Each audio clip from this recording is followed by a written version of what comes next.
काय झालं, एक माणूस जंगलामध्ये गेला. पूर्वीच्या काळामध्ये मोलमजुरी करून पोट भरायची पद्धत होती महाराज.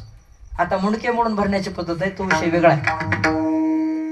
मजुरी करून पोट भरण्याची पद्धत होती. आता मजुरी करत असताना पूर्वीच्या काळामध्ये जंगलात राहणारे लोक काय करायची, झाडं तोडायची, लाकडं त्याचं सरपण गोळा करायचं, ते सरपण बाजारात नेऊन विकायचं, मुळी विकायची आणि मुळी विकल्यानंतर आलेल्या पैशातून आपलं घर चालवायचं. आता घर चालवायचंय, मुळी विकायला आणायची, रानामध्ये गेला, मुळी घेतली डोक्यावर मुळी घेतल्याबरोबर त्याला वाघाचे डरकळे ऐकायला आले. मला मुद्दा काय सांगायचा आहे, जवसा एवढं सुख आणि पर्वत एवढं दुःख मला तुम्हाला सांगायचंय. डोक्यावर मुळी घेतली, वाघाचा आवाज आल्याबरोबर पळायला लागला, डोक्यावरची मुळी तिथंच खाली टाकून दिली. पळता पळता पळता पळता एवढा पळायला, वाघ पाठीमागा लागला. हा पळत पळत पळत यानं एका विहिरीमध्ये उडी टाकली. आता विहिरीमध्ये उडी टाकल्यानंतर ह्यानं खाली बघितलं, विहीर कोरडी होती. बरं, त्याच्या दैवयोगानं वडाच्या पारंब्या त्या झाडामध्ये, त्या विहिरीमध्ये आलेल्या होत्या. ह्यानं उडी टाकली, खाली बघितलं विहीर कोरडी, त्यानं पारंबीला धरलं. मला सांगा, काय कमी दुःख आहे का? खाली कोरडी विहीर आहे, तेवढ्याच कोरड्या विहिरीत त्याला मोठा नाग दिसला. त्या कोरड्या विहिरीमध्ये मोठा त्याला नाग दिसला. मला सांगा, कडीवर वाघ बसला, खाली नाग दिसला, आणि ज्या फट्याला लोंबत होता त्याला आगे मोहळ होता. आग्या मोहळ, आता ती काय त्याची काय आरती करेल का? तुम्ही इथं आलात म्हणून तुमचा सन्मान. मला ते आगे मोहळ चावायला लागलं, एवढं दुःख झालं त्याला. मला याच्यासारखं काय दुःख असेल, काय दुःख आहे ह्याच्यापेक्षा जास्त काय दुःख असेल असं मला वाटत नाही. खाली उडी टाकावं तर साप चावल, कडीला जावं तर वाघ खाईल, आणि जागेवर लोंबकळत जरी उभारलं तरी आग्या मोहळ चावतंय. तेवढ्या त्या आग्या मोहळाचा ते मधाचा एक थेंब त्याच्या ओठावर पडला, आणि एक थेंब ओठावर पडल्यानंतर तेवढ्या दुःखात सुद्धा त्यानं त्या थेंबाचा अनुभव सांगितला. वा मध काय गोड आहे, याचं प्रमाण तुकोबराय सांगतात. सुख पाहता जवा पाडे, दुःख पर्वता एवढे विढाला विढाला.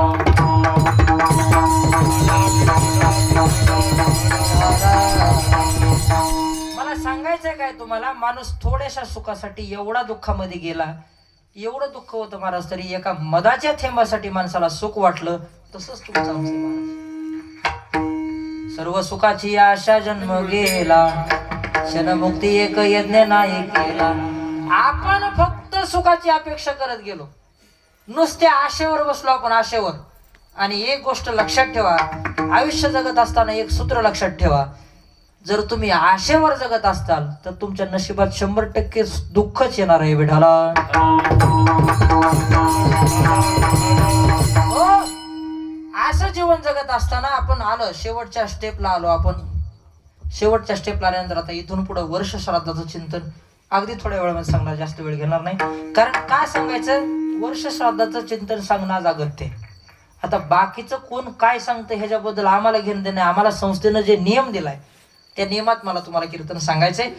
माणूस शेवटला आल्यानंतर माणसाच्या मरणाचे अनेक प्रकार आहेत. अनेक प्रकारचं मरण आहे महाराज. बरं, माणसाचं मरण जात असताना सुद्धा 10 ठिकाणाहून जीव जातो, मुख्यतः 9 ठिकाणाहून जातो. आणि जे योगी आहेत, ह्या योग्यांचा आत्मा या ब्रह्मरंध्रातून निघून जातो. ब्रह्मरंध्र म्हणजे काय, लहानपणी इथं असलेलं आईनं झाकलेलं द्वार. माणसाच्या शरीराला किती छिद्र आहेत? 9 छिद्र आहेत आणि एक झाकलेलं. माणसाचा जीव जात असताना ह्या 9 छिद्रापैकी एका छिद्राने जातो. आणि जे पुण्यात्मे असतात, जे योग मार्गाने आपली मुक्ती करून घेतात, त्यांचा मात्र ब्रह्मरंध्रातून आत्मा निघून जातो. मला तुम्हाला मुद्दा काय सांगायचा आहे, माणूस शेवटच्या स्टेपला आला. शेवटच्या आल्यानंतर माणसाची आशा सुटत नाही महाराज. एक शेवटचं तुम्हाला एक उदाहरण सांगू का, आशा. किती माणसाची आशा गुत्ती महाराज. काय झालं, एका माणसानं आयुष्यभर देवाचं नाव घेतलं नव्हतं, आयुष्यभर देवाचं नाव. एवढा पापी होता तो, आयुष्यभर त्यानं त्याच्या मुखाला नावच आलं नाही. आता नाव नाही आलं, पण म्हातारं मरायच्या टायमाला नुसतं वा के म्हणायला लागलं. आता वा के म्हणायला लागल्यानंतर पोराने विचार केला, म्हणले म्हातारं मरताना तरी याला आपण काहीतरी करू. म्हणजे 2 शब्द वासुदेव केशव जरी ह्याच्या तोंडातून 2 शब्द आले, अंतकाळी ज्याच्या नाम आले मुखा, तुका म्हणे सुका पार नाही. आपण काय करू म्हणले, ह्या म्हाताऱ्याची काहीतरी करून ह्याची वाणी आणू आणि 2 मिनिटासाठी ह्याला वासुदेव केशव म्हणायला. आता वासुदेव केशव म्हणायला लावायचंय, 2 लाख रुपये खर्च करून त्या म्हाताऱ्याला इंजेक्शन दिलं महाराज. आणि 2 लाख रुपये खर्च करून त्याला इंजेक्शन दिल्यानंतर म्हातारा जागा झालं. आणि काय रे मूर्खानं म्हणले, किती वेळ झालं वासरू केलं सुनी खात.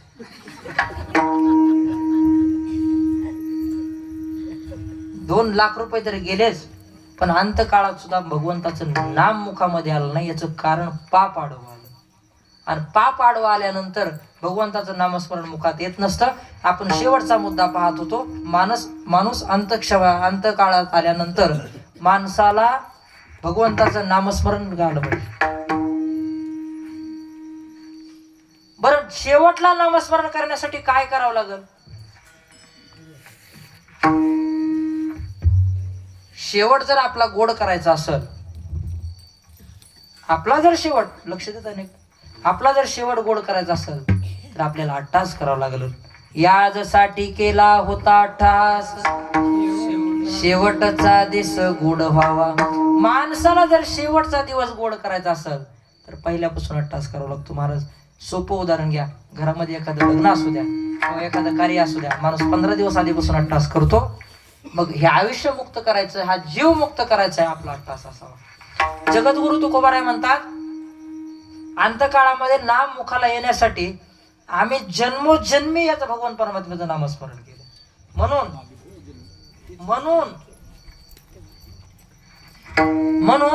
आमच्या मुखामध्ये नामस्मरण आलं. ठीक आहे महाराज, अंतकाळामध्ये मुखाचं नामस्मरण नाही आलं आणि जीव निघून गेला.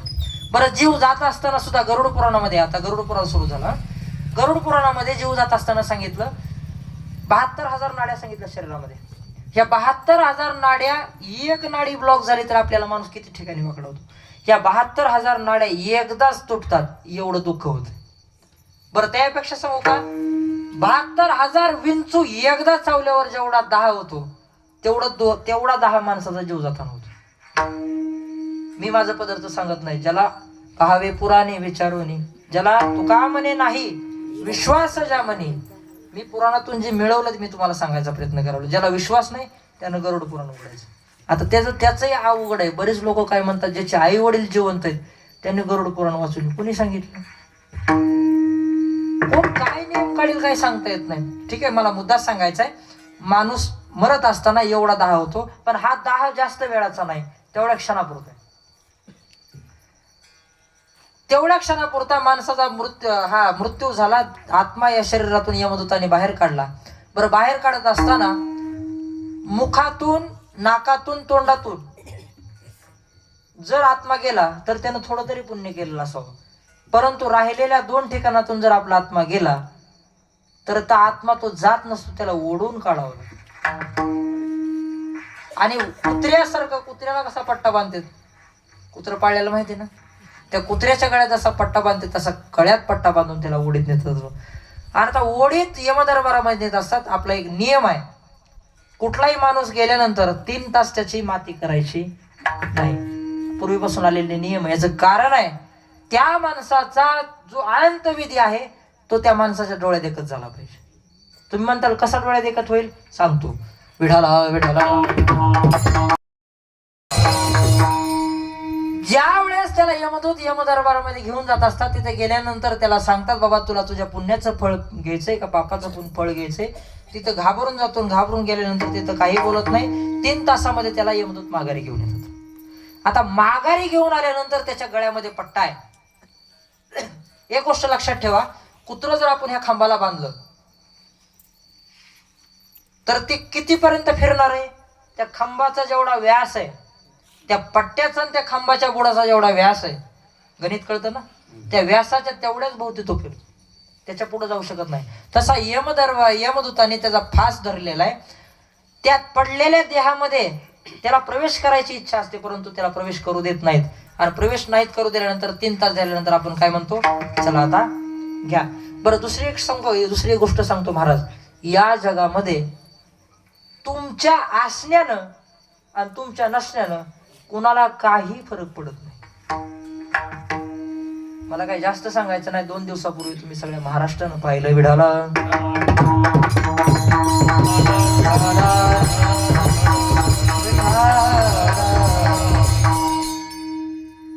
म्हणून माणसानं आयुष्य जगत असताना स्वतःवर प्रेम केलं पाहिजे. आपल्यासाठी स्वतःच्या मुक्ततेसाठी आयुष्य जगलं पाहिजे. प्रत्येक जणाची तळमळ चालली, माझा पोरगा, मला मुलगा व्हावा, मुलगा झाल्यावर त्यानं शाळेत जावं, त्यानं सर्व्हिसला लागावं, सर्व्हिसला लागले तर त्याचं लग्न व्हावं, त्याला नातरुंड व्हावेत, मी ते नातरुंड खेळावे. अरे पण तुझं काय? आता तुम्हाला गोड वाटेल हो, तुम्हाला वाटेल आता बरं आहे, मुलं आहेत, आईबाप आहेत, परंतु एकदा का तुम्ही काळाच्या जबड्यात सापडलात, काळाची एवढी पडेल बा जेव्हा, सोडविना तेव्हा माय बाप. अहो तुम्हाला कोणी सोडवू शकत नाही. ठीक आहे म्हणते, कोणी म्हणेल महाराज सरपंच आमच्या गावचा माया पाठीमाग उभा आहे, सोडविना राजा देशीचा चौधरी आणि कसोय रे भले भले. ठीक आहे म्हणे महाराज, कोण सोडविला आम्हाला? तुका म्हणे तुझ सोडविना कोणी एका चक्रपाणी.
एका चक्रपाणी वासोनिया, एका चक्रपाणी वासोनिया, एका चक्रपाणी वासोनिया, एका चक्रपाणी वासोनिया. हे काळाची एवढी काळाची एवढी पडेला जेव्हा, काळाची एवढी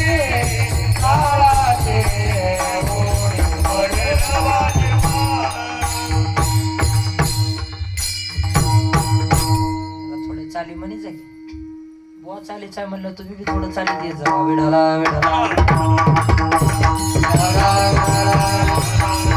मला काय सांगायचंय, ज्यावेळेस तुम्हाला यमदूत मारायला लागतील त्यावेळेस तुम्हाला कुणी सोडवत नाही.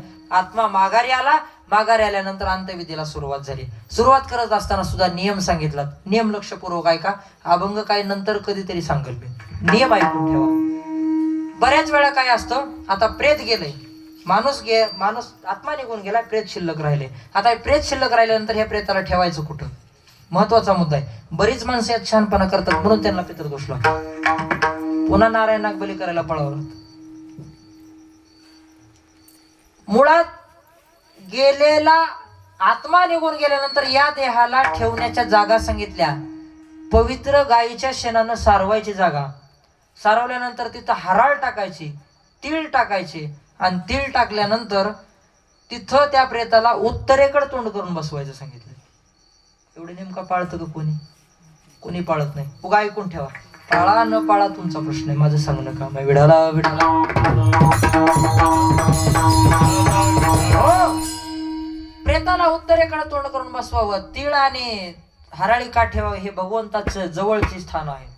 आणि का पवित्र ठिकाणीच का ठेवावं, त्याचं कारण आहे.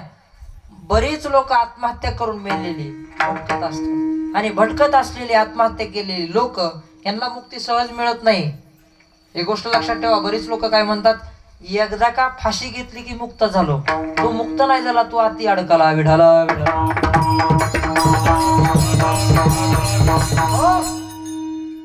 आणि मग तिथं का ठेवायचं पवित्र ठिकाणी, त्याचं कारण आहे, हे भटकत असलेले आत्मे त्या शरीरामध्ये प्रवेश जर केला त्यांनी, अपवित्र ठिकाणी जर असेल तर शरीरामध्ये प्रवेश करतात, आणि प्रवेश केल्यानंतर तुम्ही जे अंत्यविधी कराल, तुम्ही सावडताल, तुम्ही 10वा 13वा गोडजेवण करताल, वर्ष श्राद्धही घालताल, ते त्या आत्म्याचं होतं. आणि तुमचे पित्र तुम्हाला दोष देतात, म्हणून तुम्हाला पितृनावाचा दोष लागतो. म्हणून नीट ऐकून ठेवा. पवित्र जागेवर उत्तरेकडे तोंड करून ठेवावं. त्यानंतर स्नान घालताना सुद्धा बरेच जण काय म्हणतात, नाही त्याच्या लेकीला बोलवा किंवा त्याच्या लेकाला बोलवा. तसं नाही. त्याला पहिला तांब्या स्नान घालणारा हा माळकरी असावा, जेणेकरून वैष्णव असावा किंवा शैव असावा. मी दोन्ही सांगतो. एकतर भेद करू नका, किंवा कुणीतरी अधिकारी माणसानं पहिला तांब्या घालावा. दुसऱ्या अनाधिकारी माणसानं जर तांब्या घातला तर त्याच्या मागे पितृदोष लागतो. वेढाला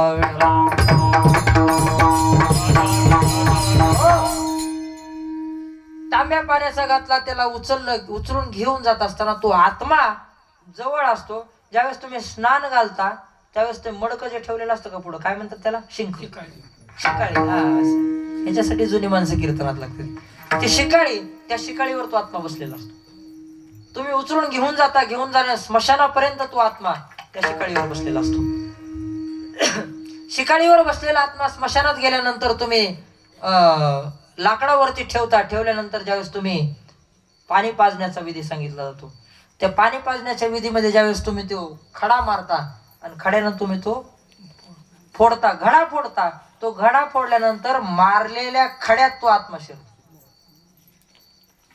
आणि मग तो खडा जो आहे, तो खडा जर धर्मशास्त्राच्या नियमाप्रमाणे जर बघितलं तर तो खडा घरी आणून चौकटीला बांधायचा असतो. बरोबर आहे का? ज्यांनी गरुड पुराण वाचलं त्यांच्या लक्षात येईल. तो खडा चौकटीत बांधायचा असतो. आपली लोक चौकटीत नाही ठेवत, त्याला तिथंच पुरून ठेवतात, कुठेतरी तिथंच कुठंतरी. आणि ते बी कोणी ज्यानं पुरलाय त्याला सापडावा. विढाला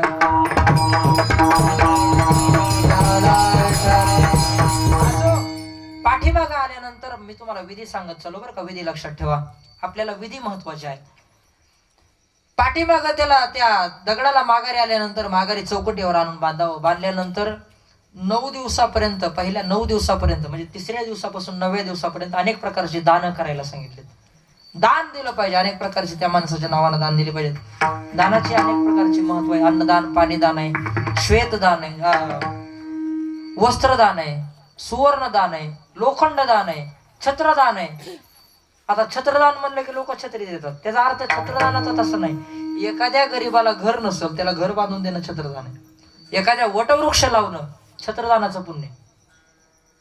आपण काय करतो, बामणाला छत्री दिली की संपला विषय, असं नाही. आता तो पर्याय निघाला. माणसानं प्रत्येक ठिकाणी पर्याय हुडकिला, प्रत्येक ठिकाणी पर्याय हुडकिला. आणि मग उरलेल्या 3ऱ्या दिवसापासून 9व्या दिवसापर्यंत दान सांगितली. बरं, दान का करायचे याची कारण आहेत, तुम्हाला मी कारण सगळी सांगणार आहे. दान काय, वस्त्रदान का करावं? ज्यावेळेस हा आत्मा 10वा 13वा झाल्यानंतर ज्यावेळेस हा पुढच्या प्रवासाला लागतो, आणि पुढचा प्रवास करत असताना एक प्रकारचे रोज 200 योजन चालावं लागतं. रोज त्या आत्म्याला 12 मुक्काम होतात. त्या 12 मुक्कामात रोज 200 योजन चालावं लागतं. आपल्याला 2 किलोमीटर चाललं तर तोंडाला फेस येतोय. विठाला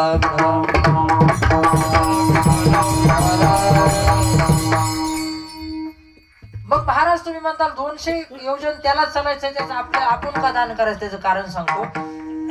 दान का करायचं? तो माणूस जर एखाद्या शीतोष्ण प्रदेशातून चालला, समजा जिथं उष्णता एवढी आहे, अति उष्णता आहे, आपल्या इथं एक सूर्य उन्हाळ्यात उगवला तर आपल्याला सण होत नाही, असे सूर्य त्या ठिकाणी 12 उगवतात. 12 सूर्य एकदा उगवल्यानंतर अंगाची लाही होते, तिथं पाणी मिळत नाही, सावली मिळत नाही. अशा ठिकाणी जर तुम्ही त्याच्या नावानं वस्त्रदान केलं, तर ते वस्त्रदान तिथं त्याला वस्त्राच्या रूपानं पोहोचत असतं. तिथं यमदूत त्याला वस्त्र देत असतात. पण वस्त्रदानाचे सुद्धा काही अटी आहेत. वस्त्रदान सुद्धा करताना योग्य केलं पाहिजे, नाहीतर गमजानं हिथून बघितल्यावर बारशी दिसून ये. विढाला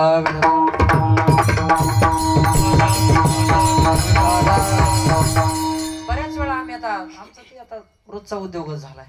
बऱ्याच वेळा आम्ही बघतो त्या गमजातून आम्हाला इथून बारशी दिसते. असू द्या, तुमच्या भावाला किंमत आहे, परंतु तुम्ही जे पेरताल, जुनी एक म्हण आहे, जे पेराल ते जोगवल. तुम्ही इथं जसं दान देताल तसं तिथं सहकार्य केलं जाते. दुसरी गोष्ट, अन्नदान आणि पाणीदान सांगितलं. अन्नदान पाणीदानासाठी तुम्हाला एक महत्वाचं उदाहरण सांगणार आहे. श्वेत नावाचा राजा झाला होता. त्या श्वेत नावाच्या राजाने एवढं पुण्य केलं होतं, भरपूर पुण्य केलं, परंतु त्याच्या आयुष्यामध्ये अन्नदानाचं आणि पाणीदानाचं पुण्य त्याच्याकडे नव्हतं. लक्ष देऊ नये. अन्नदानाचं आणि पाणीदानाचं पुण्य नसल्यामुळं घडलं नाही. साधू दारामध्ये आला, परंतु साधूची आरोळी याच्यापर्यंत पोहोचली नाही का त्याने ऐकलेलं आहे आपल्याला माहित नाही. अन्नदानाचं आणि पाणीदानाचं पुण्य त्याला मिळालं नाही. शेवटी राजा अंतकाळामध्ये आला. अंतकाळामध्ये आल्यानंतर वैष्णव आले. वैष्णवाने त्याला विमानामध्ये बसवलं आणि वैकुंठाकडे घेऊन चालले. आता वैकुंठाकडे घेऊन चालल्यानंतर त्याला भूक लागली महाराज. एवढी भूक लागली, अति भूक लागली. त्याने सांगितलं म्हणजे मला जेवायला. वैष्णवाने सांगितलं आम्हाला फक्त तुला घेऊन यायला सांगितलं. तुला अन्न द्यायचं आणि पाणी द्यायचा अधिकार आमच्याकडे नाही. मी तुम्हाला अन्नदान पाणीदान सांगितलं बरं का, जास्त वेळ काही घेणार नाही. अन्नदान आणि पाणीदानाचं तुम्हाला मी महत्व सांगायलो. श्वेत नावाच्या राजाला सांगितलं आम्हाला तुला अन्नदान पाणीदान देता येणार नाही. तू एक काम कर म्हणले, तिथं वैकुंठामध्ये गेल्यानंतर मागितल्यानंतर ब्रह्मदेवाची आधी भेट झाली. ब्रह्मदेवानं सांगितलं आम्हालाही काही माहित नाही. विष्णुदेवानं सांगितलं आम्हालाही काही माहित नाही. महादेवानं सांगितलं आम्हालाही माहित नाही. त्याने शेवटी विचारलं, म्हणले अडचण काय? त्याला अडचण सांगितली. म्हणले तुझ्या आयुष्यामध्ये तू कुणाला अन्नदान केलेलं नाहीस, तू कुणाला पाणी दिलेलं नाहीस. मग याला पर्याय सांगितला. काय नाही म्हणले, सोन्याची सुरी घ्यायची, सोन्याचं ताट घ्यायचं, सोन्याची वाटी घ्यायची, सोन्याचा तांब्या घ्यायचा, पृथ्वी तलावर जायचं, जिथं तुझं शरीर पडलंय त्या शरीराचं मांस तोडून खायचं, त्या शरीरातलं रक्त प्यायचं, याच्यावर उदरनिर्वाह करायचा. मला सांगा आपल्या वाटेला एवढं आल्यावर कसं होईल? म्हणून माणसानं आयुष्यामध्ये अन्नदान केलं पाहिजे. आणि आता आणखी एक गोष्ट लक्षात ठेवा, इथून पुढं तुमची आमची आता पिंडदान होतेलच आणि वर्ष श्राद्ध होतेलच. डोक्यातलं काढून टाका. आपुली आपण करा सोडवण, संसार बंधन थोडा वेगी. तुम्ही तुमची सोडवणूक करा, ठीक आहे. त्या ठिकाणी अन्नदान पाणीदान त्याला ज्यावेळेस अगस्त्य ऋषींनी आपलं पुण्य त्याच्यामध्ये त्याच्या नावानं अगस्त्य ऋषींनी अन्नदान केलं, त्यावेळेस त्या राजाला मुक्तता मिळाली. मला सांगायचंय काय, त्या माणसाच्या गेलेल्या माणसाच्या नावानं अन्नदान आणि पाणीदान हे झालं पाहिजे. विढाला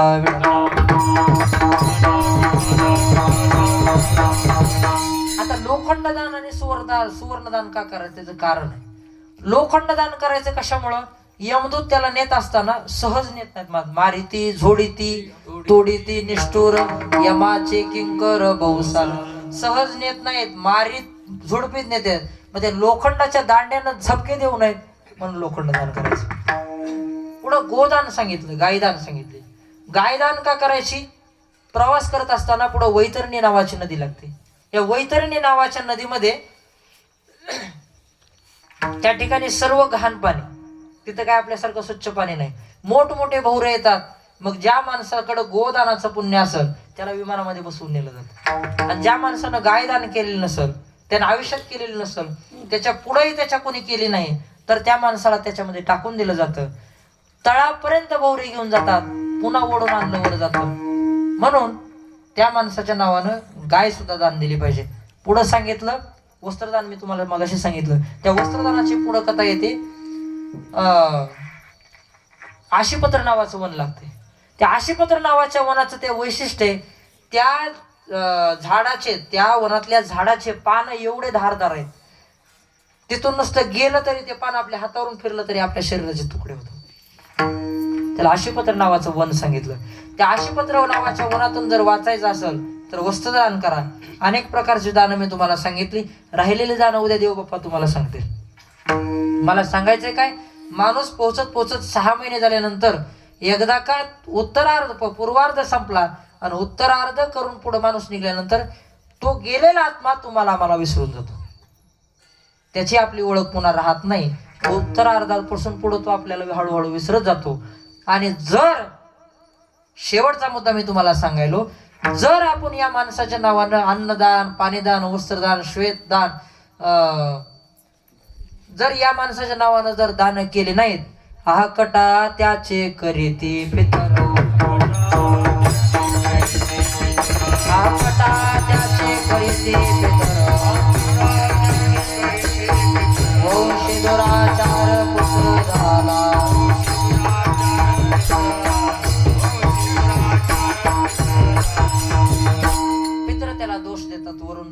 श्राद्धाचा दोष लागतो. मला थोडक्यात सांगायचंय, माणूस वर्ष श्राद्धाच्या ठिकाणी 16व्या मुक्कामापर्यंत पोहोचला. 16व्या मुक्कामापर्यंत पोहोचल्यानंतर 16व्या मुक्कामाला जात असताना उद्या 16वा तो मुक्काम आहे. आपल्याला उद्या त्यांना वाट लावायचे. आपल्याला त्यांना उद्या हात जोडून सांगायचं, बाबा तुमची आशा इथली संपवा. तुमचं आमचं नातं इथपर्यंतच होतं. इथून पुढे तुम्ही तुमच्या मार्गाला निघून जा. आम्ही तुमची आठवण दरवर्षी काढू, परंतु इथपर्यंत तुमचा आमचा संबंध होता. इथून पुढे तुमचा आमचा कुठलाही संबंध नसल, हे उद्या हात जोडून त्यांना सांगायचं आणि त्यांना योग्य मार्गानं वाट लावायचं. वाट लावण्याचा सुद्धा नियम सांगितलाय. आता बरेच लोक म्हणतात 12च्या आत निवद दाखवायचा, पण तसं शास्त्रानं दुपारी 12 वाजल्यापासून 2 वाजेपर्यंत नैवेद्य दाखवायला परवानगी दिलेली आहे. ठीक आहे महाराज, आम्हाला वर्ष श्राद्धाचं महत्व कळालं, दानाचंही महत्व कळालं.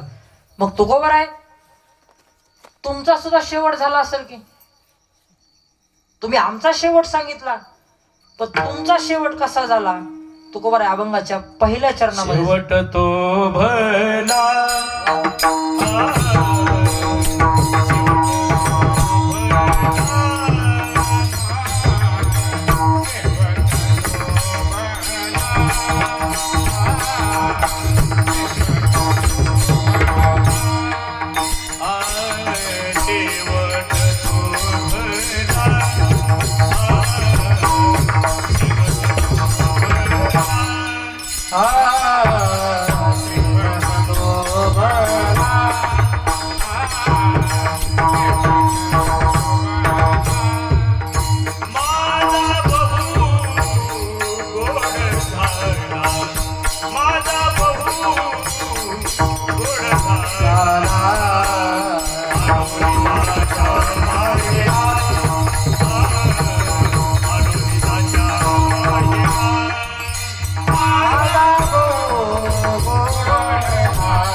तुकोबरायांना असं विचारल्यानंतर तुकोबराय सांगितलं, माझा शेवट भला झाला. भला म्हणजे काय हो? आपण सहज म्हणतो हा माणूस फार भला आहे, चांगला माणूस आहे. तुकोबराय म्हणतात माझा शेवट चांगला झाला, पण नुसता चांगला नाही, बहु गोड झाला. एवढा गोड झाला, एवढा गोड झाला की आता त्या गोडव्याला सांगण्यापुरता आपली वाणी नाही. एवढा गोड झाला. त्याचं कारण आहे, जगद्गुरु तुकोबाराय म्हणतात आयुष्यभर मी भजन केलं. बरं, तुकोबारायांनी भजन किती केलं हो महाराज? तुकोबारायांच्या भजनाचा उच्चारच तुम्हाला सांगतो. ज्यावेळेस तुकोबाराय प्राप्तविधीला बसले होते आणि प्राप्तविधीला बसल्यानंतर तुकोबारायांचं नामस्मरण चालू होतं आणि नामस्मरण चालू असताना भटाने सांगितलं, म्हणले अहो तुकोबा तुम्हाला लाज नाही वाटत? अहो या विधीला बसल्यानंतर तुम्ही तुकोबाराय भगवंताचं नामस्मरण करतात. त्यावेळेस तुकोबारायांचं फार सुंदर विवेचन आहे बघा.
माझी मज झाले अनावर वाचा छंद या नामाचा घेतला असे. जगद्गुरु तुकोबारायांनी एवढ्या थरापर्यंत जाऊन भजन केलं महाराज. तुकोबारायचंच नाही महाराज, भगवान श्रीकृष्णाचं अर्जुनानं एवढं भजन केलं महाराज.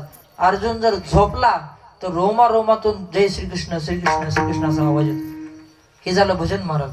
नाही तर आपल्याला वाटतं मुखी नाम हाती मोक्ष, हे आपल्याला अपेक्षा आहे, पण आईशी साक्ष बहुताची हे संतांनी सांगितलं. पण त्याला नाम घ्यायला सुद्धा तेवढं प्रेम लागल ना महाराज. भगवान परमात्म्याचं नामस्मरण करत असताना प्रेमाने घ्यावं लागतं. उगाच मला किती येतोय, माझा किती आवाज चांगला आहे, मला किती चाली येतात, ह्याच्यात काही साध्य होत नाही. भगवान परमात्मा फक्त भावाचा भुकेला, थोर भावाचा भुकेला आची दुष्काळ तयाला, काही न लगे एक भावाचे कारण तुका म्हणे आन विठोबाची.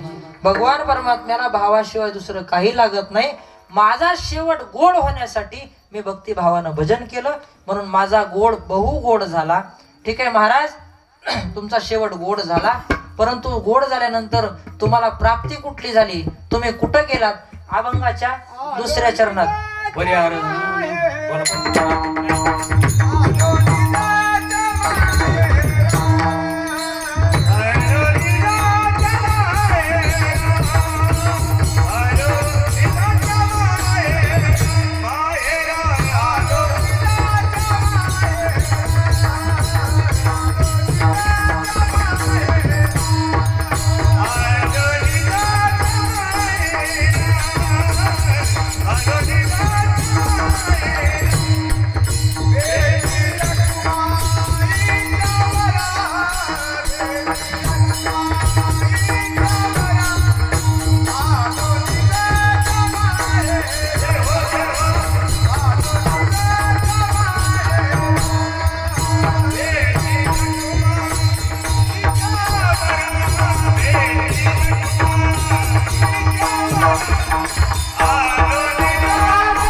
आलो निजाच्या मायेरा भेटे रखुमाईच्या वरा. अशी चाली म्हणल्यावर आता 11 वाजलेले सुद्धा सुधारणात मला. विढला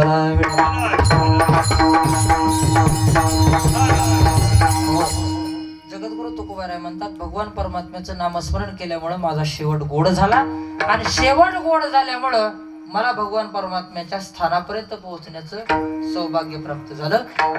अर्थात भगवान परमात्म्याच्या मी जवळ गेलो. का? भगवान परमात्मा माझं माहेर आहे. भगवान परमात्मा माझं आई आणि बाप आहे. महाराज, आयुष्यामध्ये आई आणि बाप यांच्यापेक्षा जवळचं नातं मला वाटतं जगात कोणाचंच नाही.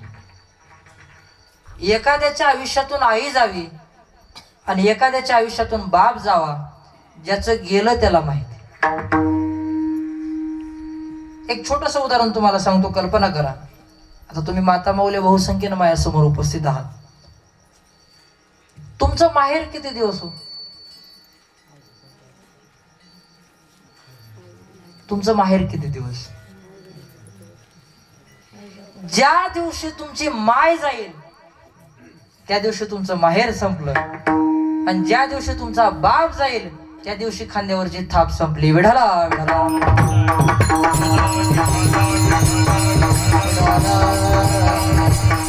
कल्पना करा. एक छोटस उदाहरण तुमच्या पुढे मांडणार आहे. मी जास्त वेळ तुमचा घेणार नाही. मीही प्रवास करून लांबून आलोय, तुम्ही दिवसभर कामं केलेली आहेत. एक शेवटचं उदाहरण तुमच्या पुढे मांडणार आहे. माहेर पण किती दिवस? मला सांगा, नवीन लग्न झालं, माणूस गुंततो किती बघा. नवीन लग्न झालं, मुलीचं मुलीला वाटं लावायचं. आता वाट माणसाच्या आयुष्यामध्ये माझ्या अनुभवानं सुद्धा सगळ्यात जीवावर येणारा जर कुठला समारोप असेल, सगळ्यात जीवावर येणारा जर कुठला एक विधी असेल, तो निरोप समारंभ आहे. मग तो शाळेतला असू द्या, कॉलेजमधला असू द्या, लग्न झाल्यानंतर मुलगी वाट लावून असू द्या, नाही तर प्रेत वाट लावून असू द्या. विढाला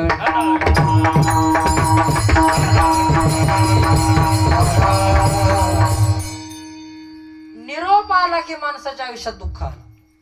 मग ते कुठलाही निरोप असू द्या. कल्पना करा,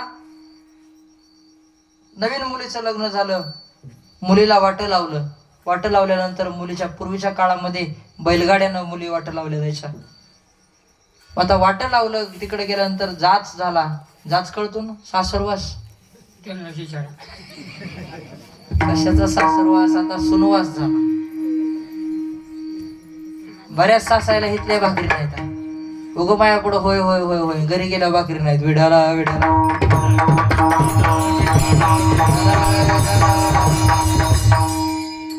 मुलीला जात झाला, मुलगी माघारी आली. मुलीने सांगितलं, मला आई आता मला विहिरीत ढकललं तरी मी जात नाही.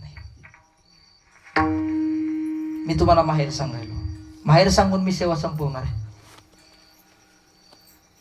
मुलीला सांगितलं, बाई असं नाही, जावं लागतं, बापाच्या नावासाठी जा, आमच्या नावासाठी जा. तिनं सांगितलं, म्हणजे आता विहिरी ढकललं तरी जात नाही. कारण जाचाला कंटाळल्यानंतर पण बळच तिला वाट लावलं. आता वाट लावल्यानंतर तिच्या प्रपंचामध्ये एवढी गुरफटली. आईची शेवटची वेळ आली. शेवटची वेळ आल्यानंतर अचानक निरोप आला, ताई एकदा येऊन जा,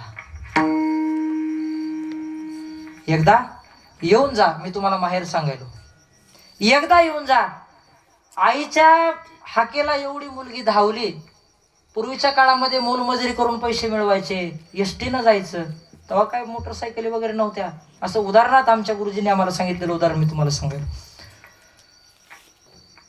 निघाली, घाईघाईनं निघाली, उसने पासने पैसे घेतले, निघाली. आईला भेटायसाठी मुलगी निघाली. भाकरी बांधून घेतल्या, त्याच्यावर भाजी नाही म्हणून ठेसा बांधून घेतला. बांधून घेतल्यानंतर पायामध्ये तुटकी चप्पल घातली. चप्पल घातल्यानंतर एसटी मध्ये बसल्यानंतर गावाच्या पाठीवर एसटी आली. पूर्वीच्या काळामध्ये एसटी स्टँड कुठं बाबळीचं झाड किंवा आंब्याचं झाड किंवा वडाचं झाड. गावामध्ये पहिले एसटी येत नव्हत्या, फाट्यावर सोडून पुढे जायचे. घाई गडबडीत एसटीतून उतरली, चप्पल एसटीतच राहिली. आईची एवढी आस लागली तिला की चप्पल एसटीतच राहिली. एसटीत राहिलेली चप्पल तिच्या लक्षात आली नाही. आणि ज्या वेळेस एसटीची डबल बेल वाजली आणि एसटी निघून गेल्यानंतर आता दुपारचे 12 वाजले. उन्हाळ्याचे दिवस आहेत. दुपारचे 12 वाजले. 2 किलोमीटर इथून घर आहे. तेवढं चलत जायचंय. मला सांगा, तेवढं चलत जायचंय.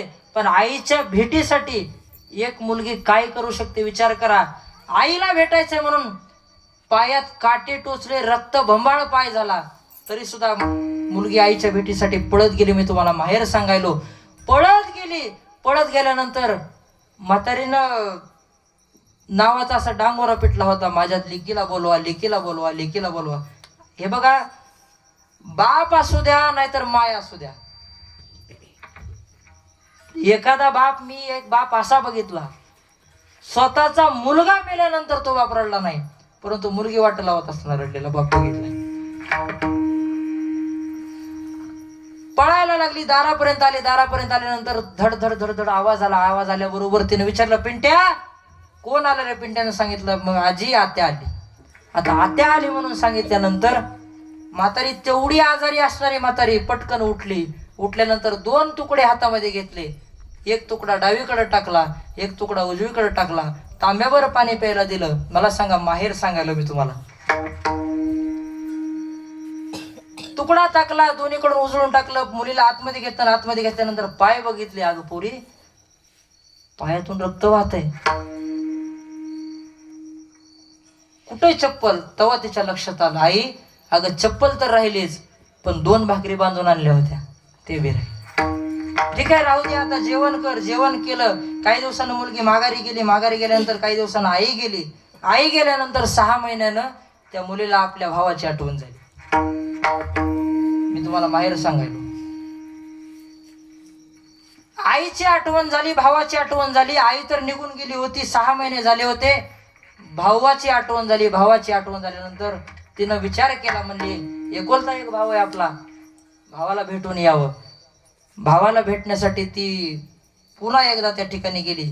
गेल्यानंतर भाऊ कुठंतरी बाहेर गेलेला होता. भाऊजही चित्रहार बघत होती. ती मुलगी दारामध्ये जाऊन उभा राहिली. 10 मिनिटं थांबली, कोणी विचारलं नाही. 15 मिनिटं थांबली, कोणी विचारलं नाही. ज्यावेळेस अर्धा तास झाला, तिनं उभ्या घाई तिथं रडायला सुरुवात केली. तिच्या तोंडातून उद्गार आहेत, आज इथं जर माझी माय असती तर मला भिकारणीसारखं दुसऱ्याच्या दारामध्ये उभा राहायची वेळ आली नसती. याचं कारण मी तुम्हाला माहेर सांगितलं. ज्ञानेश्वर